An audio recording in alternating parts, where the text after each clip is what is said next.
Hello, my name is Leah Litvin. I'm a clinical psychologist and founder of PsyCaps. We build fun and evidence-based mobile mental health games. Today we're talking about getting creative together. Because of the pandemic, we need all the help we can get to be able to find new ways to problem solve. And especially now, our inspiration is a little bit stunted because we can't have the normal lifestyles. So we're going to figure out how to tap into that creativity nevertheless. My next guest is Victoria Rader, content creator, influencer, and mother of two. Victoria, can you tell us a little bit about yourself? Hi guys, everybody. I'm very happy to join you and I'm very happy to be part of it. Yes, as we know each other a really long time, I'm for the moment a mother of two kids, of two boys. I'm also a stylist, creative consulting, and I'm a digital entrepreneur as well, and also a creative director. So a lot going on. A lot of creativity. Like I said, you're probably one of the most creative people I know. And I like to think it as, you know, when you have in high school that one person that starts a new trend and everybody at first they're like, what is that? And then like a month later, the whole school is doing it. That's how I kind of picture you. Where do you come up with these creative ideas? So it started from the school because I didn't have that much financial support from my parents to buy lots of things and to own like big brands already back then. So what I did, I was just like exploring a lot of magazines and I did my own imagination of stuff. So I went to the tailor to create a look for me. So I was drawing, was picking out my drawing paper. I wanted to actually always have a lot, but then I choose pants on the top and tailor made for me my tailored pieces. This is how it starts and I was 11. You were 11? You went to a tailor when you were 11? So I never really got it, but this is how it starts. And so how do you think you find that spark of creativity that makes you see things differently and kind of like put them together? I know there's a lot of talent in there, but there's also work in finding creativity. Do you have an idea of how to share, how to find that? Yeah, it's a very interesting topic is also to talk because I think creativity doesn't come every day. So I don't believe if you're 24/7 creative first, you need your own time, you need space, you need time. The moment I become too busy, the moment I'm working too much, my creativity level goes down. It automatically happens because my brain is too overloaded and I can't concentrate on something new as I'm constantly just doing it.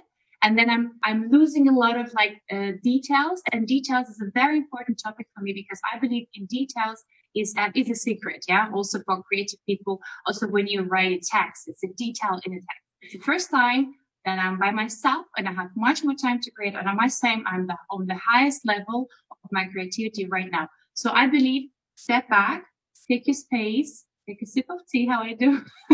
And then I think sometimes reading a book, even if you don't read the whole book and you read 1 or 2 pages, you come back to normal. And actually, I believe nature also is an amazing creative factor. Travel for me, people, culture, old magazines, films, and books. Okay, you mentioned travel, and I follow you obviously on Instagram. I miss so much reading. And I think it has a huge influence on your creativity. But now you're locked in your house. You're on week 6, right? You're in Germany? We are week 6, actually, from Monday on 7th, the beginning of the 7th one, exactly. Yes. Okay, so one of the biggest sources of your creativity is gone right now. Oh, exactly. Absolutely. I totally agree with you. How do you cope with that? How do you kind of like find sources even though that big part is gone? So what I did at the beginning was pretty okay for me. I take it as a new challenge and I really wanted to have more time for myself, for my family and for my kids. So I take it first as a fun challenge, 2-3 weeks just to be home and settle my stuff. But now on the week, at the end of the 6th and beginning of the 7 weeks, I just realized I'm like leaking out of this travel creativity. And it's opened up something new. It's opened up also what I can do at home because we actually still could do a lot at home. And in Germany, we're allowed to go like on a distance a bit outside. We're allowed to go cycling. We're allowed to go for the supermarket, everybody. So I try to focus on small things, which was never a case for me. So I always focus on the wild, big travel settings, places, Google it, and I love it. But right now, it's just, I think it's the next level also for me to learn something, and I'm learning every day, every minute, that I have to focus on something new. And maybe it's a challenge for all of us and for me as well, to find creativity in small little things, and also to be happy through the small little things. And that's just the message which I got maybe a few days ago, because I was like, okay, wow, right now I'm actually more creative than I was during the fashion week. You know, in a way, I have so much idea all of a sudden. That's good to hear that, you know, your creativity isn't in dying in captivity, so to speak. Yeah, but I truly, absolutely miss travel, and I can't wait to go to Italy when it's all over and the borders are open, because it's my favorite place. So I would say that your level of creativity, being anywhere from makeup, fashion, lifestyle, is quite high. So how do you translate from that creativity to be able to inspire people who might not be on the same level, might not want to, might not just have the time or the resources or anything, and still be able to connect with them and give them good ideas that they can use? I do answer all my DMs and comments by myself still. It's a huge work. I do have assistants sometimes to help me when it's a fashion week, but I try to understand every single, I mean, it's a lot. I hope I could do it in the future too. I try to understand every single consumer, a follower, a fan.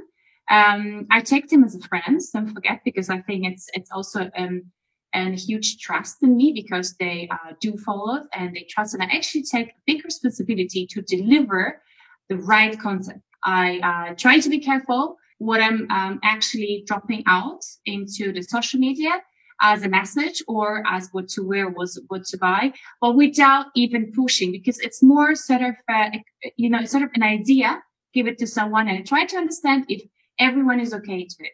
I try to actually observe everything, not only fashion. I think it's important, especially right now, to be flexible, talk about many different topics, and talk about sometimes a problem, sometimes the fashion, sometimes the beauty, sometimes just and mental health as well, self-care. So I think it's important to give a variety to the people, that they actually find you interesting and find you inspiring, but also can always pick at that topic what they need from your certain content.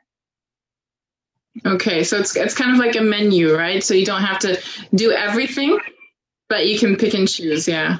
Do you have any tips for people to kind of like being able to tap into their creative sides while being completely restricted and maybe in a mentally challenging situation? Things not easy for everyone, is different, but in the same time we're cooking the same soup, I would call. And what I could suggest, you see what I'm doing every day, I actually keep my routine. So I wake up in the morning, and however, even if I'm staying home, I do my hair, I do my makeup, I do my skincare. I actually feel good about that. It's about you to feel good about yourself, I believe. If you feel good, you could actually give a good energy out there, and it could just give a very good environment situation in your house, because a smaller apartment, as difficult it is, right? Also, if you have kids in a small apartment, it's even more difficult. And I think try to be social like we do with you right now. Call to your parents, as we can see our grands right now. Call to your friends, do FaceTime, be creative. What can you do through the FaceTime? And also believe in your dreams. Live with the future, because future will come and everything will be all right. One day we all have to pass through, as our grands did have the same, sometimes even more worse situation. Be inspired and read and think about what can you do in a few months, and what would you do in a few months, and maybe start a new project. Actually, I start a new project, and just keep this project, keep it silent, and then the right moment comes, and then you hit it. Okay, that sounds really hopeful and uplifting, and it gives a lot of people maybe the direction. I hope so, that people will see this and maybe allow themselves to tap back into being curious and creative. So thank you so much for joining us. It's been a pleasure, and stay safe, okay? Thank you, guys. Thank you. You too, stay safe, and all the best from my house to yours. Thank you. Bye. Bye. To sum it up, every single one of us have been impacted in some way or other through the pandemic. I don't think there's a single person in this world who can say that their life hasn't changed a little bit. And with each challenge, there needs creativity to come in to help us solve it. Sometimes other people can help inspire us and help us find a way to problem solve. And for today's exercise, why not reach out to someone that you know is creative or thinks differently from you to help solve a problem? If you want access to the full exercise for today, just go to the Clear website. Our link is in our profile bio. Thank you and stay safe.